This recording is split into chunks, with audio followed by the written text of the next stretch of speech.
Good morning and thank you very much for joining us. I am Yori Folani. Hope you had a great weekend. Okay, we're starting off this morning. Looks like it's going to be a busy week. Indeed, we have as our first guest of the week, Alhaji Lai Mohammed, Honorable Minister of Information and Culture.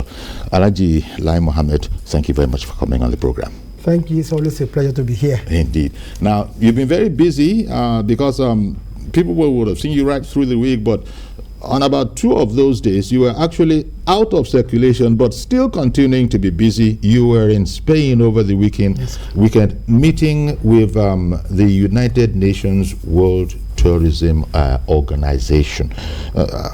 I'd like you to tell us about that, because this is an aspect of your work that, information seems to cover most of it. From time to time, we'll hear, like when you started, when you briefed us on the efforts at the National Theatre, with the Bankers Committee. That was, some time ago. But now it's culture and tourism.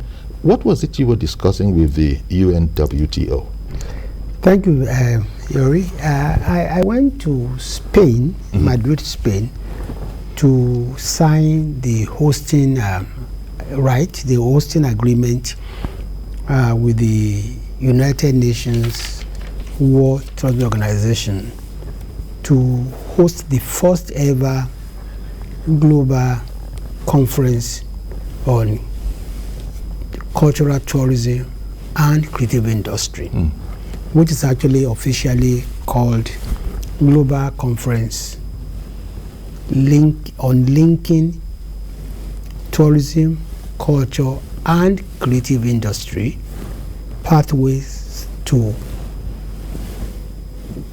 Rediscovery and Inclusive Development. You note that the COVID pandemic had affected the tourism industry and the creative industry more than probably any other industry.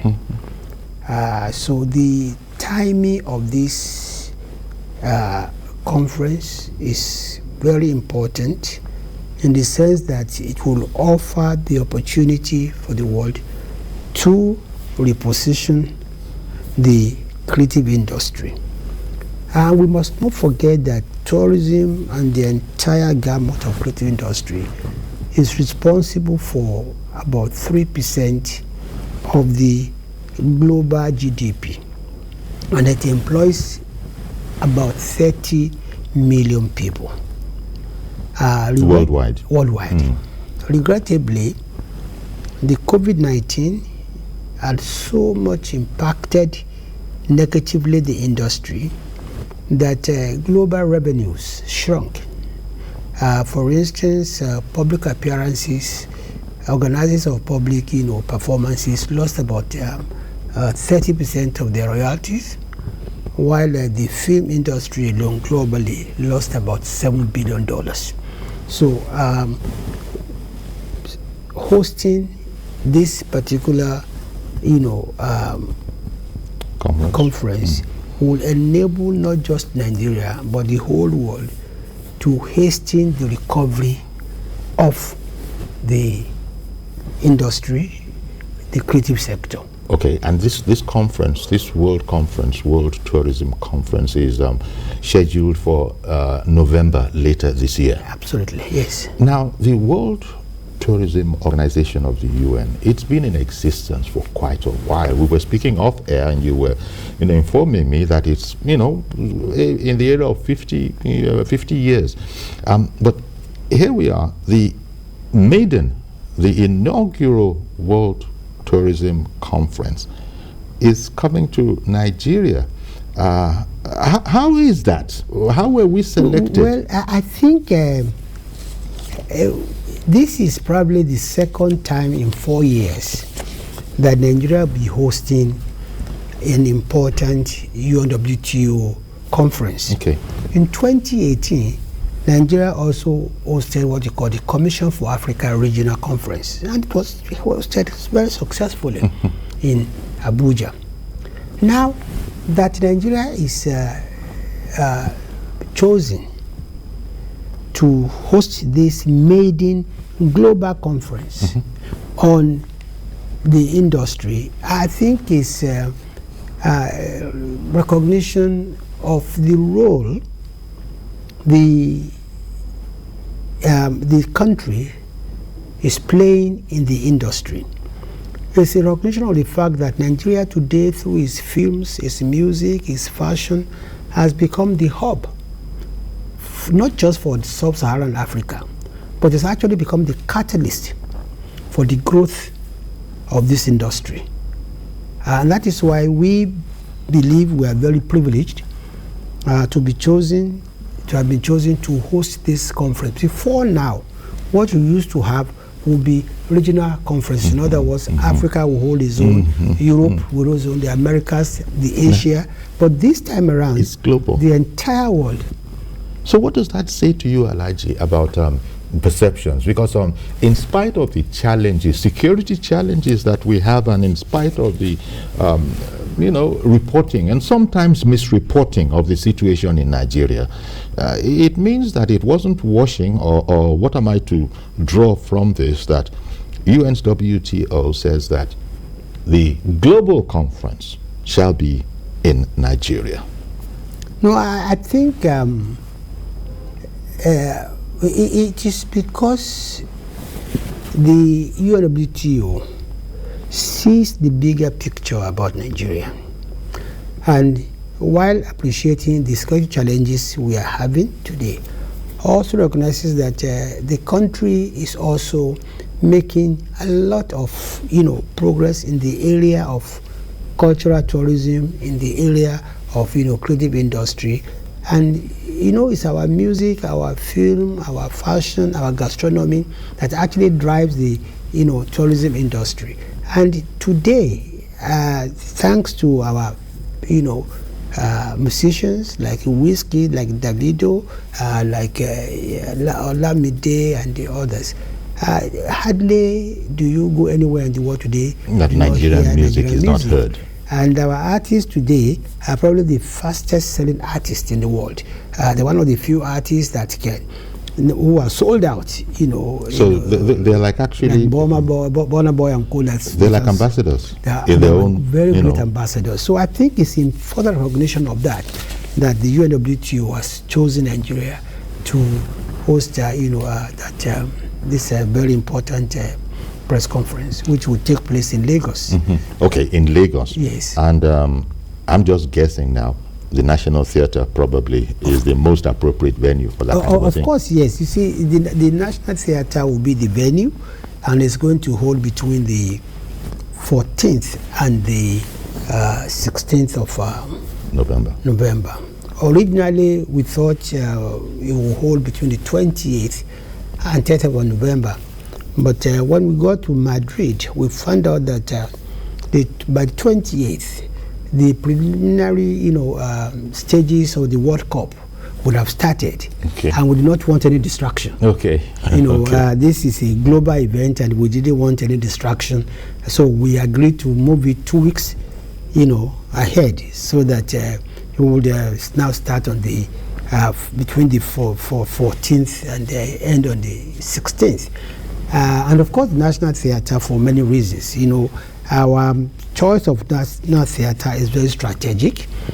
In the first place, you remember that you recall that National Theatre was built in 1976 to host the 1977 Festac.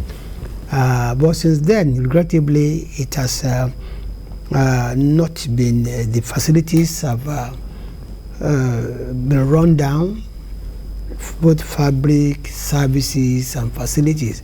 And I want to take the opportunity to thank Mr. President for providing the, enabling environment for this bankers committee led by the governor of Central Bank to invest a whopping $100 million to not just to renovate and refurbish the National Theatre, but also to construct what we call, a cluster, a signature cluster, which will also house information technology, fashion, music, and the film industry within the same complex. So our hosting of the conference in Lagos is one to make it coincide with the time that we would have finished the renovation at the National Theatre, and that event will be one of the very first events to be staged at the National Theatre. Okay. At the same time, it also affords the opportunity of showcasing to the world the new what the new theatre complex is going to look like. The new National Theatre. Because originally it was built by Bulgarian builders. Yes, sir. And there was sort of speculation or talk at the time that, look, it's a model that had worked very well for them, the structure.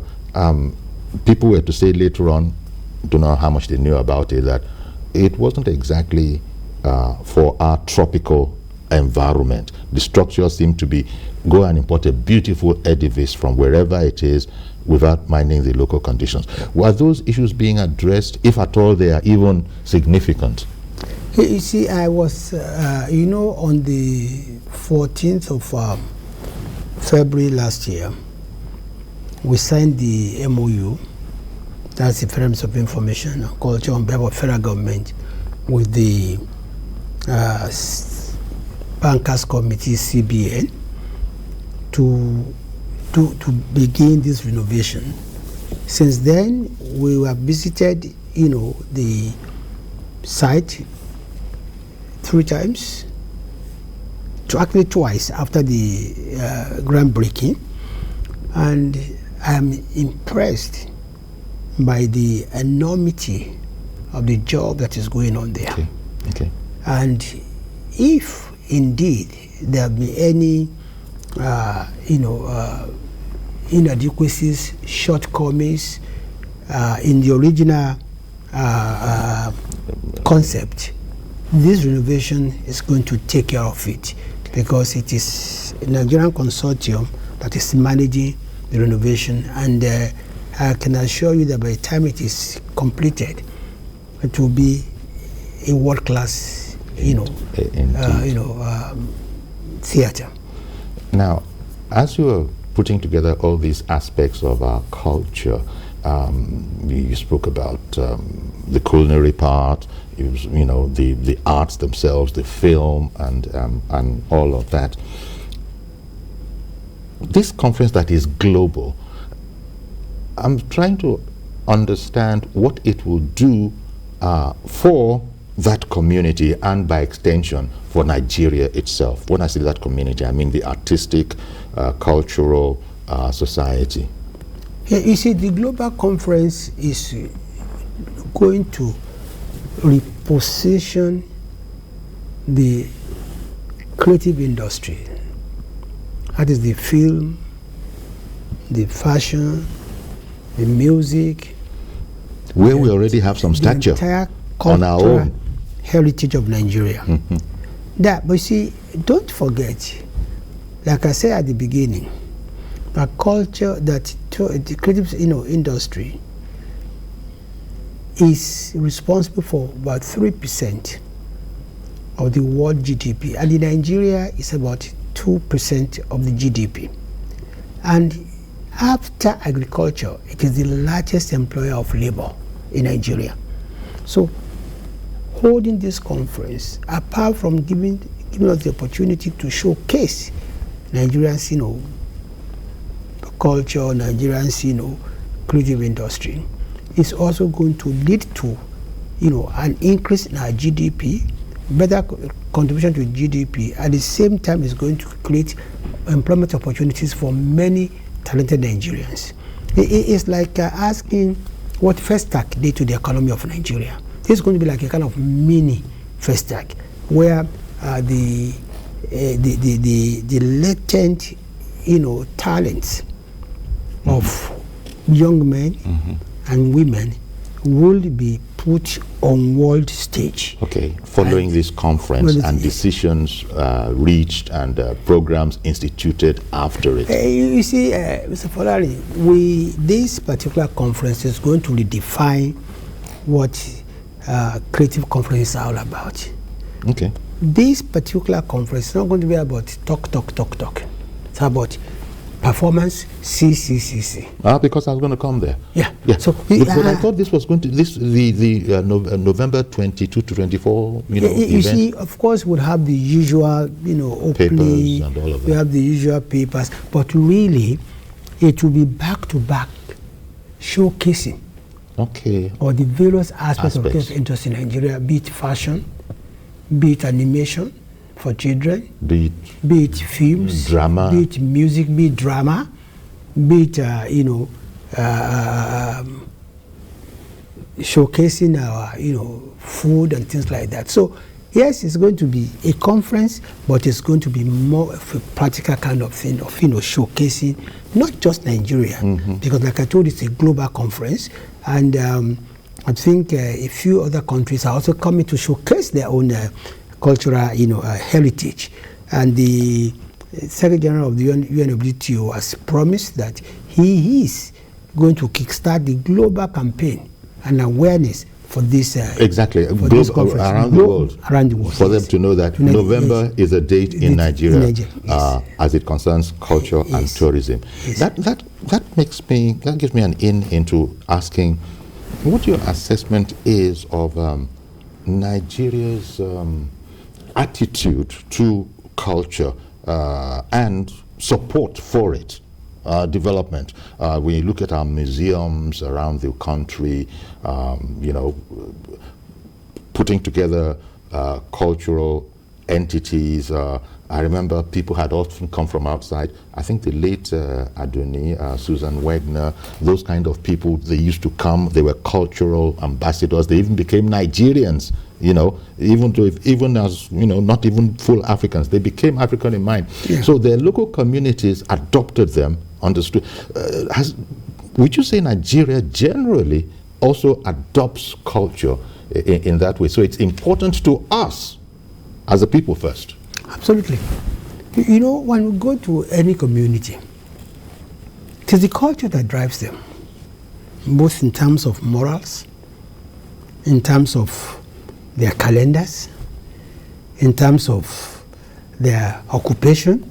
It's driven by culture.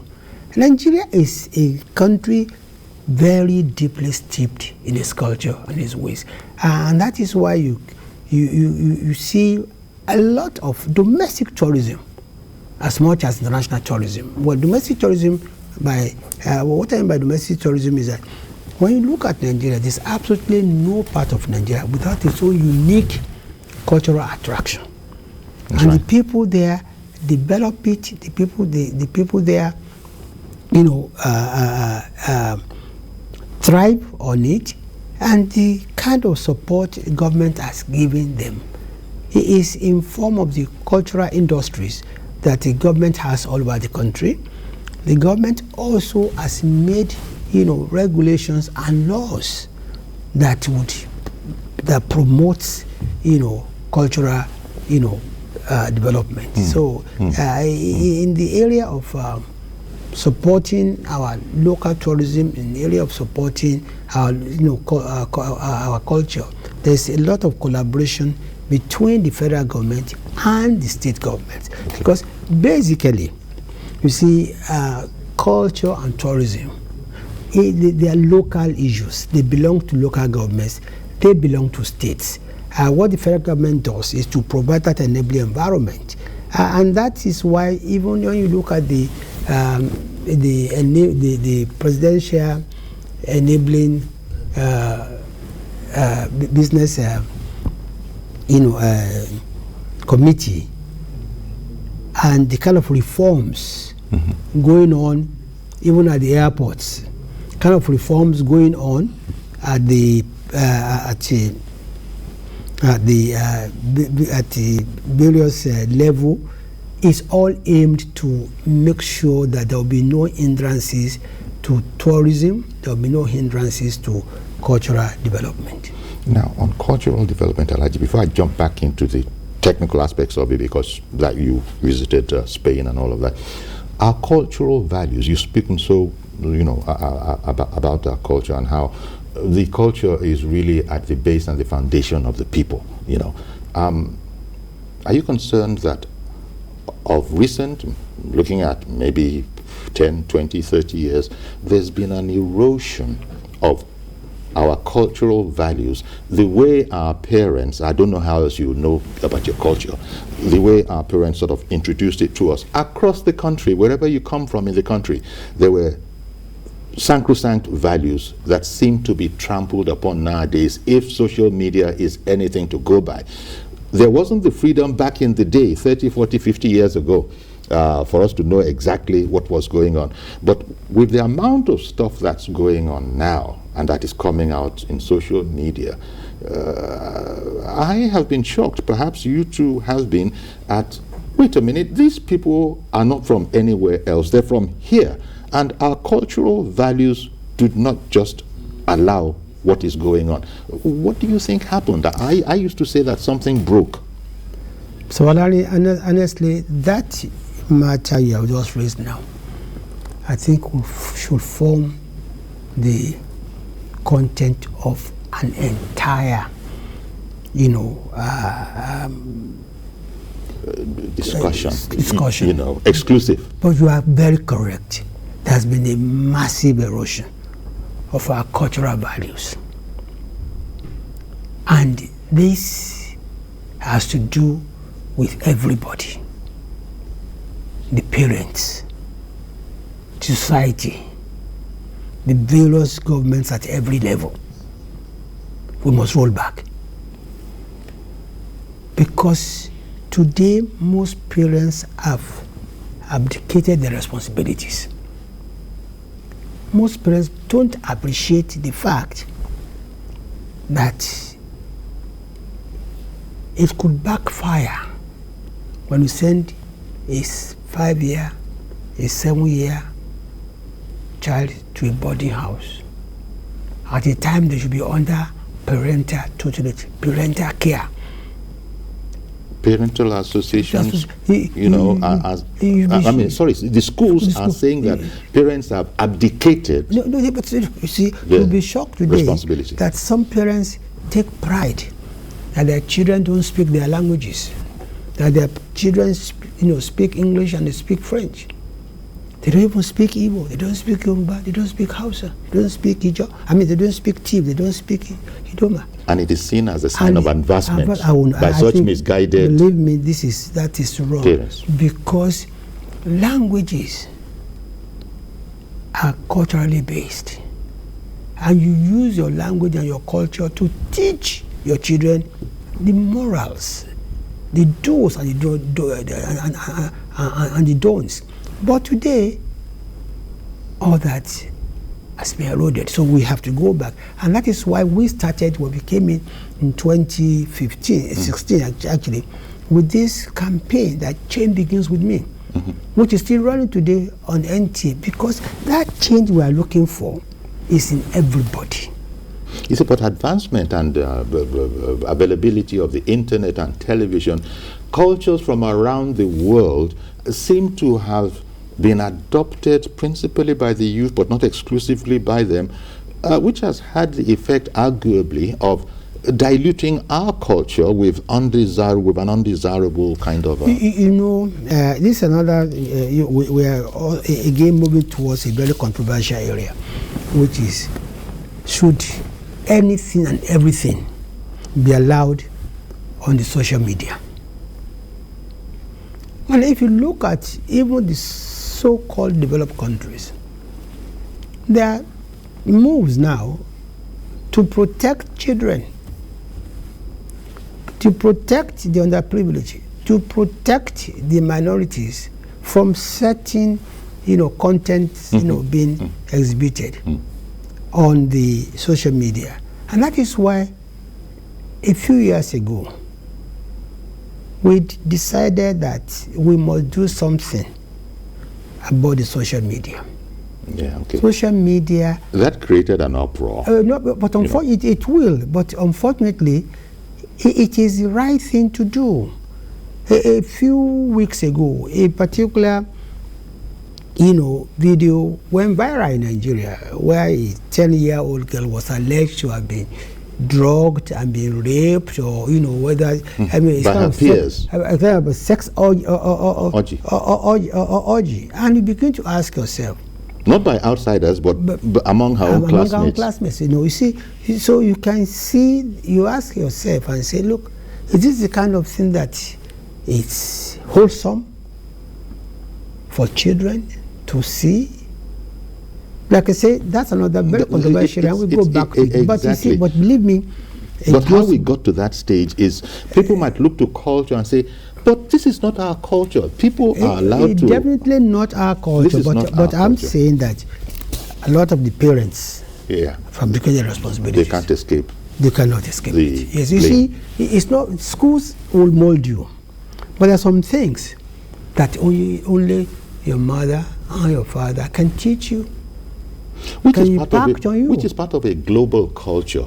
Your parents, what then happened to the Nigerian sector of that global, is it culture that was affecting them too, so parents have abdicated? Because I think it's about priority. Priorities. Yeah, honestly, I think we got it wrong when we felt that we could abandon our culture wholesale and imbibe the Western culture wholesale.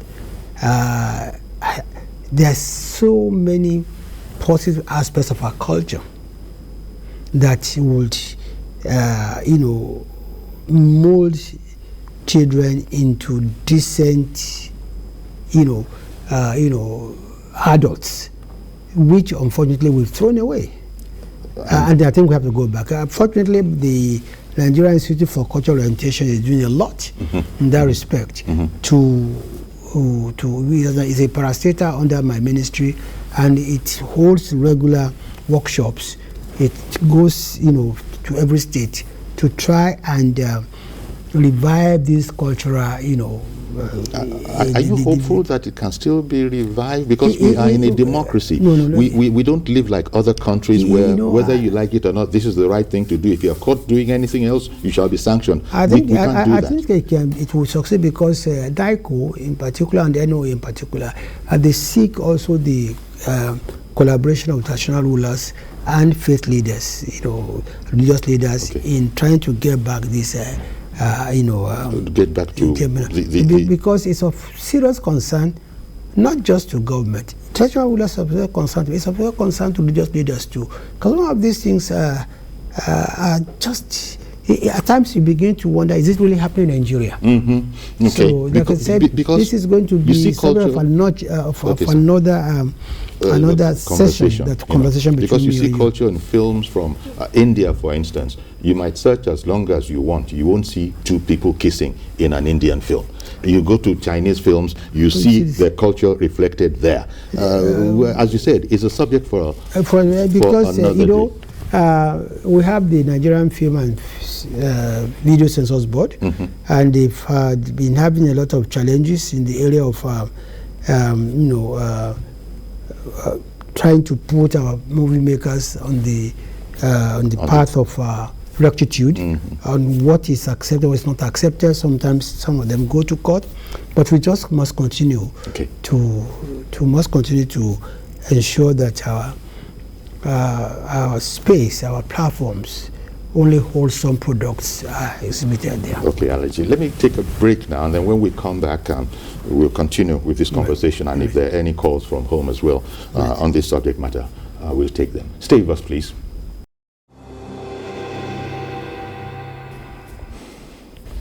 Welcome back. Having this conversation with Alhaji Lai Mohammed, Honorable Minister of Information and Culture, and especially on the occasion of, he's just coming back from Spain last week, where the agreement was signed that Nigeria will, in November, be hosting a global World Trade Tourism Conference. Alhaji has spoken about some of the benefits that are going to come from it and what the scope of it is.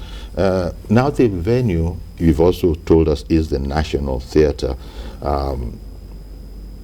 The host is Lagos State, Does Lagos State have a role in this? And what is that role? Well, Mr. Polari, I think without the support of Lagos State, it will be impossible to host this global conference in Lagos. Lagos State is providing invaluable support to this whole project.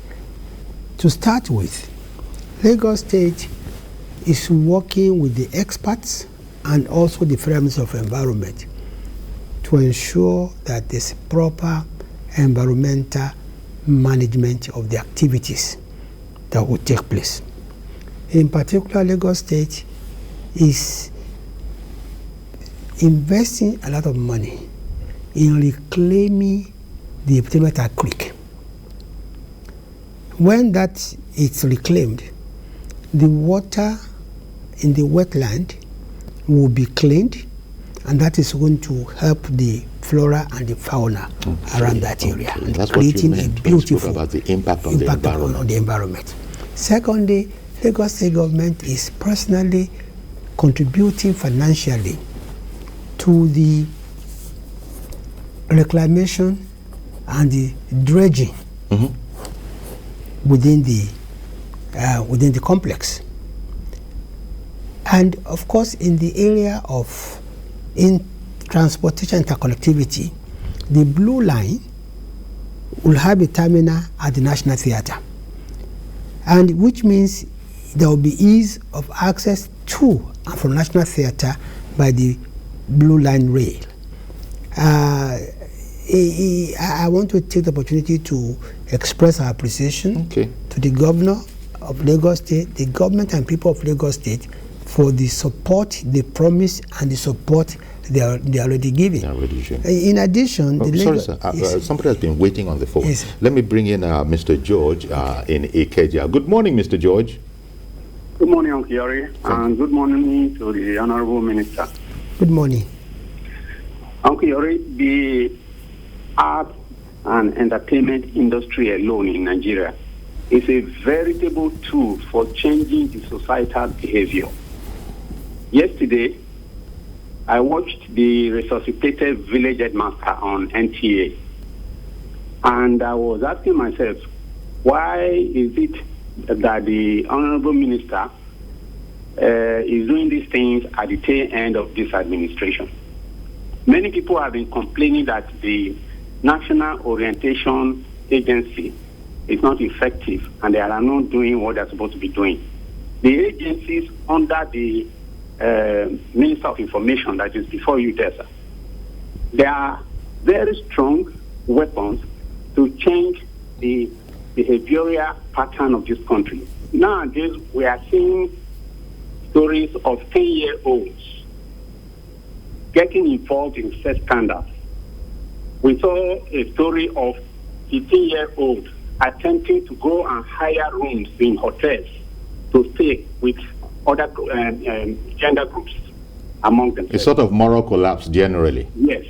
So these things wouldn't have been happening if there was a serious approach in this regard, right from the time this Honorable Minister Mohammed came to power.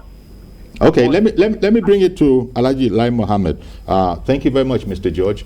I think you've been clear. Well, thank you, Mr. George. I will start with the village headmaster. Yes. I think I listened to the press conference that took place, I think it must be Friday, by the NTA and I think the sponsors of the village headmaster.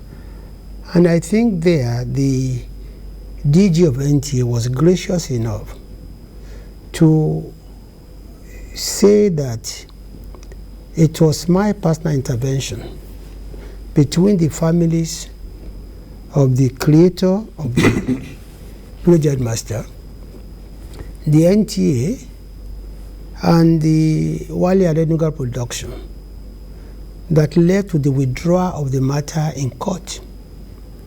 The issue of the village headmaster or new village headmaster had been on for more than 10 years. With all sense of modesty, it was my intervention that paved the way for the amicable solution that allowed the resumption yesterday of the budget master series. As to the National Registration Agency, I think we said here, even during the discussion, that the National Registration Agency is present in each local government of the Federation, and they are busy every day interacting with traditional rulers and religious leaders on issues of moralities, on issues of culture and the like. But we cannot pass the responsibility. We cannot pass our own responsibility to the NOA. Every parent has a responsibility to put his child or ward on the path of rectitude. So I don't think it will be fair to accuse this administration of the decay in our morals, which I think seeped in many years ago. And every time this administration stepped in, either in form of trying to prevent one particular film from being shown, or trying to sanitize the social media platform, it's the same Nigerians that will cry, oh, this is authoritarian, this is draconian. And now the same Nigerians are now saying that, that things are going too far. I think people should be fair in their criticism. Okay. Mr. Ade in the UK, good morning, sir, and thank you for holding on for the minister to land. Mr. Ade, are you still with us? Yeah, I'm with you. Can you hear me? Yes, we can hear you. Thank you for holding on, sir. Go ahead now. No problem. Good morning, Your Excellency, our Minister. Thank you. Good morning. Yes, sir. What I want to say is this government has performed very well regarding the infrastructure, and Alhaji has performed very well as Minister of Information. I heard Alhaji vividly on many occasions and the President complaining that the previous administration, because of the level of corruption, the bastardized in Nigeria, and so they are trying to repair everything, and things are getting better now. We thank God for that. And if you have said that in the previous years, and the President has said it to the whole world to hear about the previous administration, why are you now bringing the same Jonathan back to the government? Hello, Mr. Ade, sorry, sir. This is a bit out of theme. We're talking about culture and traditions and Nigeria's hosting of the UN World Trade Organization. World Tourism. Yes. World Tourism Organization. World Tourism Organization. Global so conference. we, whereas without prejudice to your comments, I think you can just help the understanding of the conversation if you were to keep on that theme, sir. Okay. All right. I will accept it if you guide me. But it's a Minister of Information anyway. It's all right. It's all right. No problem. Thank you, Mr. Ade. Today I'm here to talk about culture and culture alone. I'm here today to talk about the global conference we are hosting, because I think it's very, very important. I'll be back here another time to take on other questions. I was here about 2 weeks ago also to take on many questions relating to the political state of the nation. And also because you've also spoken on an aspect of our tradition, culture and tradition, which is parenting. Nigerians were known to be very, very strict and serious parents. Yes. But now you've also said that those same parents can't drop the ball now. No. You see, in those days, for instance, if you misbehave, the parent next door would discipline you, and your parent would commend him for so doing. You can't do that now. But those days are long gone. Now they're gone. So, like you say, we'll come back. That's a very big issue. I'll come back here, hopefully, with the NICO, the DG, because, and anyway, because yes, you need to see what this government is doing. Thank you, sir. Even to curb those. Yes, I promise I would because do that. there is a moral collapse. As I'm sure Reverend Dominic is probably going to highlight. Sorry for jumping in, Reverend Dominic. Good morning to you, sir. Good morning, please. I can't see you. My daughter has just broken down, but you can hear me. I think so. Can you hear me? We can hear you. Please, I know this program is well monitored by even Punch and every other people. I will read the response. This tourism organization and what minister want to do is good. But you need to be frank to you, my personal opinion, is a misplaced priority. Why?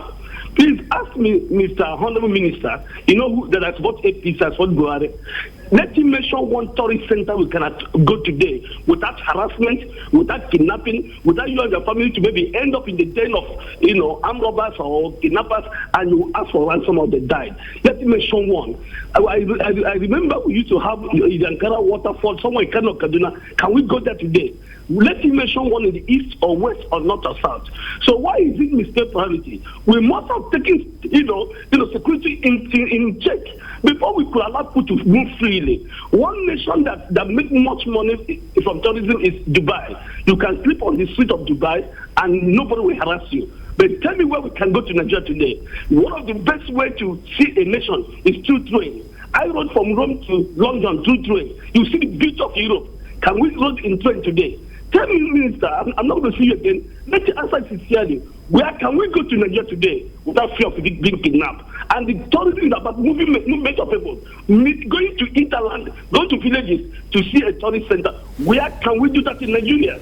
Okay, thank you very much for calling in, Reverend Dominic. How appropriate, Alhaji, is this focus at this time, as he puts it, late in the life of the administration?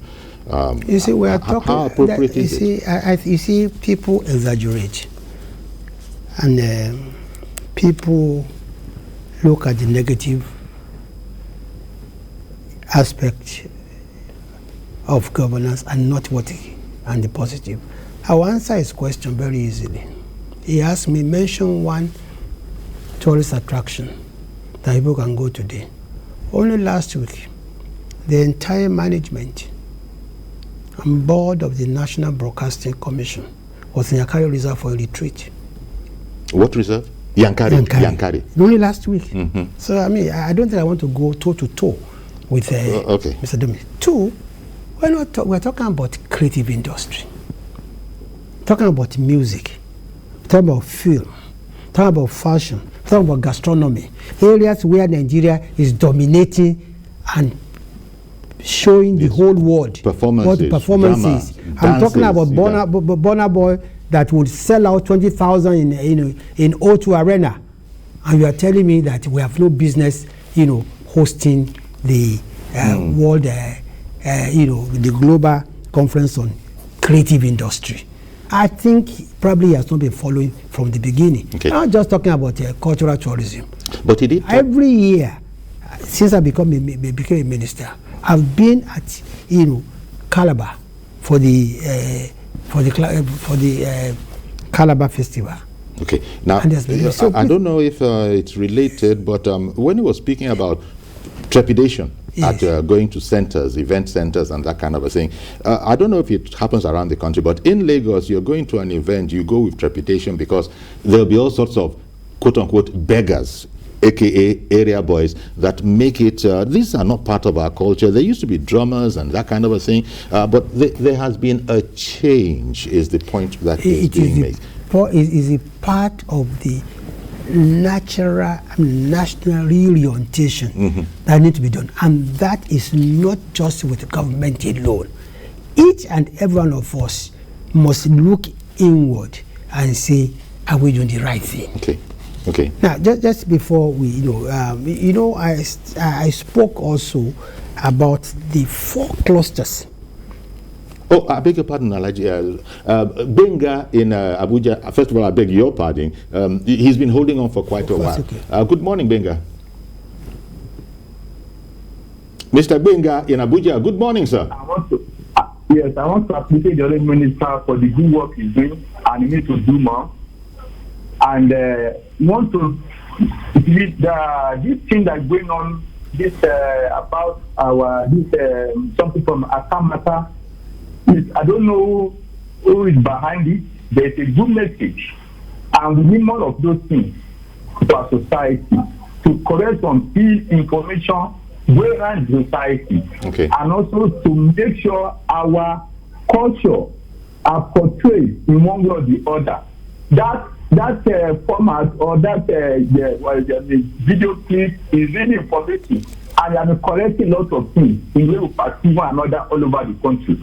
So I want the minister to put more on it, to send these messages out to people, to correct society, and also to promote the government and the activities of the government, so that all this division, all this fake news going about that cause a lot of division will be corrected. Okay. Number 2, there should be some video clip also about the culture on social media, WhatsApp. They should make like 1 or 2 minute video clips that can go around, we can share to people, okay, so as to correct the moral decadence. All right then. Thank you very much, Agbenga, calling in from Abuja. Alhaji, as our time is run down, there's one point that I just had to address. Are we going to be changing the name of the National Theatre? That's the way it's known up and down the land. No, not at all. I think the controversy over nomenclature is just a storm in a teacup. See, National Theatre will remain National Theatre. However, by the time this renovation finishes and the entire transformation finishes, there will be 4 other hubs. There will be 4 other signature, hubs within the complex. There will be a hub for fashion. There will be a hub for film. There will be a hub for music. Another one for information technology. Because all this, the synergy between these hubs will also help the creative industry. So when that is completed, the entire area will become the Lagos Creative and Entertainment Center, comprising of the National Theatre and these hubs for IT, for people that want to learn about fashion, that people that want to go learn about filmmaking, people that want to go and record music. Okay, so the entire complex will be called... it will become Lagos Creative and Entertainment Center, but National Theatre will remain National Theatre. In there. Yes. And also, let me quickly get in UN World Tourism Organization offering 100 scholarships to Nigerians. Yes. Scholarships in tourism? Yes, sir. The United Nations Water Organization has granted 100 tourism online academic scholarships to Nigeria. In other words, 100 eligible Nigerians, free of charge, who are willing to undertake courses in basic tourism, would benefit from these 100 scholarships. Okay. And at the end of that training, they will be awarded certificate in basic tourism industry management. Okay, but it's an online. It's an online course, and it's a partnership between the UNWTO and the University of IE in Madrid, Spain. Okay, Mr. Joshua in Irewolede, good morning, sir. Good morning, sir, and good morning to the Honorable Minister. Thank you.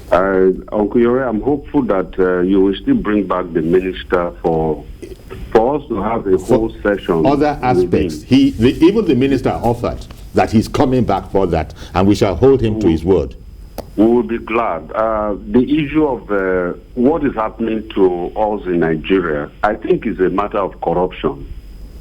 The president said earlier that corruption is fighting back. Maybe corruption has won. Uncle Yori, let me just be brief. The minister should please help us tell our honorable president, our daddy, everything, that Nigeria still needs him for the next few months that he is there. Corruption should not win. Corruption should not run us down. Okay. The cultural problems we are having is because of corruption. Okay. How do you defend the pardoning of former governors who stole the money of the country? Thank you very much. Please, thank you very much for calling in. But as you said, and as the minister said, tomorrow is another day. I wanted to ask the minister in closing, those scholarships, who is eligible? What are the criteria? Can I say I'm interested in it and therefore please give me a place? I don't see any reason why not, but we are going to publish the criteria for those eligible. And we are going to work also with the various, associations like EFTAN, the Federation of Tourism Association of Nigeria, and other relevant bodies in the tourism industry, so that we are getting the best, we get the best people. And this, the state of progress as we go away, the state of progress on the National Theatre facility. You said you've done an inspection tour with the governor and other concerned stakeholders, and work is very, very advanced. Very advanced. As a matter of fact, we resolved that every 6 weeks we will be visiting the National Theatre in the company of the governor of Central Bank, the governor of Lagos State, the minister of youth and sports development, and myself, to see the progress of work. And I want to also take the opportunity to thank the governor of Central Bank, just as I've thanked the governor of Lagos State for the invaluable support they're giving to this this project. We're going to have to leave it there. And we hope that the next visit will be about the 14th of May, subject to the convenience of all the stakeholders. Thank you very much, Alhaji, for coming and telling us about the agreement that's just been signed with WTO, World Tourism Organization of the UN, to host the first of its kind, the first global conference on tourism. Thank you very much, Alhaji, for coming on. Thank you. On tourism and the creative industry. And the creative, it's very important. The is linking tourism, culture, and the creative industry. And you're going to come back again, Alhaji, for other areas that we couldn't address. I'm always available. Yes. Thank you very much. So that's our program. Thank you very much, Alhaji Lai Mohammed, Honorable Minister for Information, Culture, and indeed tourism, but he addressed that. So that's our program today. Please join us tomorrow for a fresh edition. I am Yori Folani. Bye-bye for now.